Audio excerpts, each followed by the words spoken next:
Assalamualaikum warahmatullahi wabarakatuh. Perkenalkan, nama saya Saskia Nursyani Agustin dari kelas 9A, siswi SMP Negeri 8 Bandar Lampung. Pada kesempatan kali ini, saya akan menjelaskan materi pelajaran agama Islam kelas 9, yaitu kehadiran Islam mendamaikan bumi Nusantara. Alur perjalanan dakwah di Nusantara. Para ahli sejarah mencatat bahwa Islam masuk ke Indonesia melalui jalur perdagangan. Sebelum Islam datang, Nusantara berada dalam pengaruh agama Hindu-Buddha. Dalam perkembangannya, pengaruh Islam jauh lebih kuat daripada pengaruh agama Hindu-Buddha. Berbagai sumber sejarah menyatakan bahwa agama Islam sudah masuk ke Indonesia pada abad ke-7 Masehi. Namun, keberadaan para pemeluk ajaran Islam menjadi jelas pada abad ke-13 Masehi yang ditandai dengan berdirinya Kerajaan Samudra Pasai di Aceh sebagai kerajaan Islam yang pertama. Menurut para ahli sejarah, teori-teori tentang kedatangan Islam ke Indonesia adalah sebagai berikut.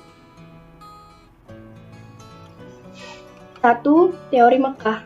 Menurut teori Mekah, proses masuknya Islam ke Indonesia adalah langsung dari Mekah atau Arab, terjadi pada abad pertama Hijriah atau abad ke-7 Masehi. Mereka datang ke Indonesia dengan motivasi dagang sekaligus berdakwah. Orang-orang Arab yang datang ini kebanyakan adalah keturunan Nabi Muhammad SAW yang menggunakan gelar Sayyid atau Syarif di depan namanya. 2. Teori Gujarat. Teori Gujarat mengatakan bahwa proses kedatangan Islam ke Indonesia berasal dari Gujarat pada abad ke-7 Hijriah atau abad ke-13 Masehi. Gujarat adalah sebuah wilayah di India bagian barat, berdekatan dengan Laut Arab. Menurut teori ini, orang-orang Arab bermazhab Syafi'i telah bermukim di Gujarat dan Malabar sejak awal Hijriah atau abad ke-7 Masehi. Namun, yang menyebarkan Islam ke Indonesia bukanlah dari orang Arab langsung, melainkan pedagang Gujarat yang telah memeluk agama Islam dan berdagang ke Nusantara. 3. Teori Persia. Teori Persia mengatakan bahwa proses kedatangan Islam ke Indonesia berasal dari daerah Persia atau Parsi, sekarang Iran. Sebagai buktinya, ada kesamaan budaya dan tradisi yang berkembang antara masyarakat Persia dan Indonesia. Tradisi tersebut antara lain adalah tradisi merayakan 10 Muharram atau Asyura. 4. Teori Cina. Mereka telah berhubungan dagang dengan penduduk Indonesia jauh sebelum Islam dikenal di Indonesia, yakni sejak masa Hindu-Buddha.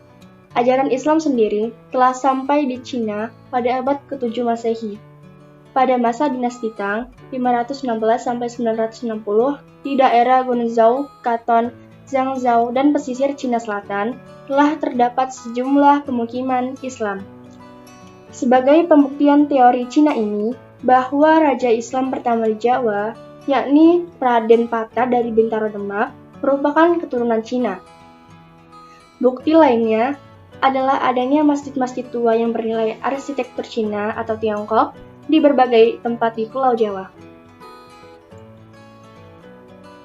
Agama Islam berkembang di Indonesia, disebarkan oleh berbagai golongan, yakni para pedagang, mubalik, sufi, dan para wali.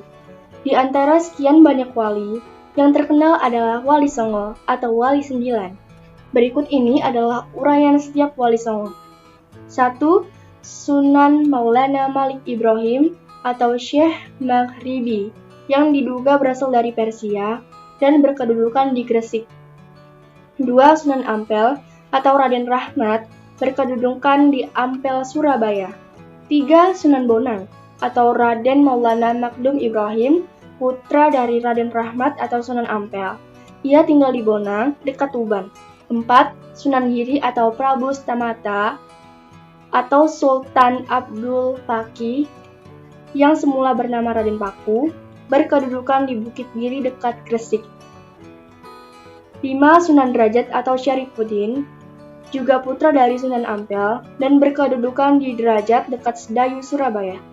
6. Sunan Gunung Jati atau Syarif Hidayatullah atau Syekh Narullah, berasal dari Pasai, sebelah utara Aceh, yang berkedudukan di Gunung Jati, Cirebon.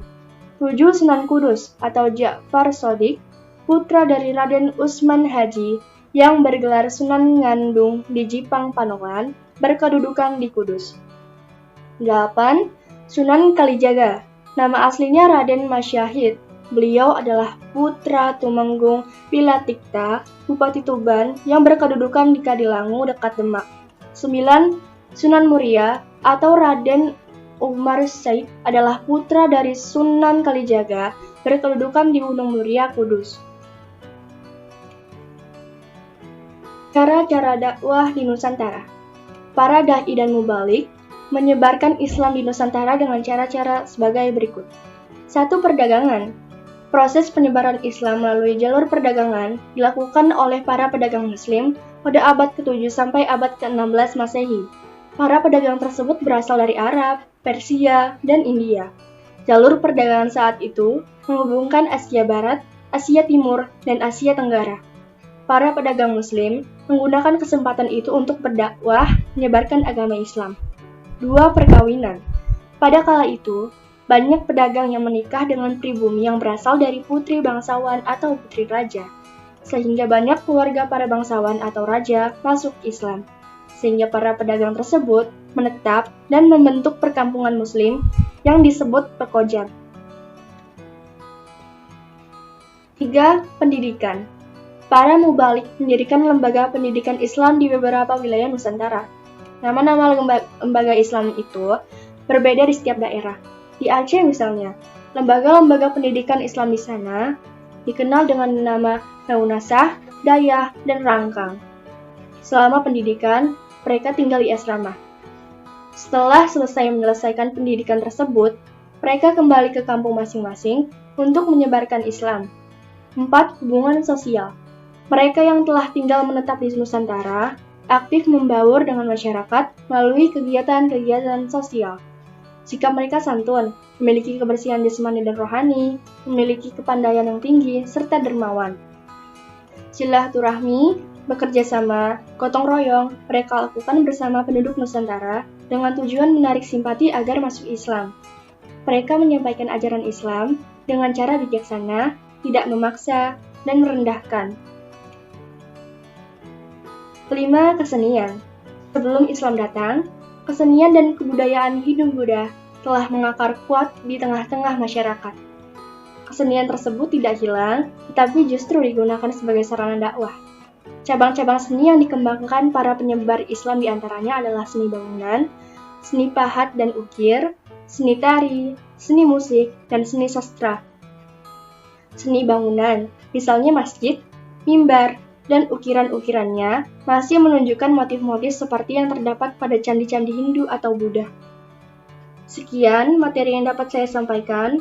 Mohon maaf jika ada salah kata. Semoga bermanfaat. Saya akhiri. Wassalamualaikum warahmatullahi wabarakatuh.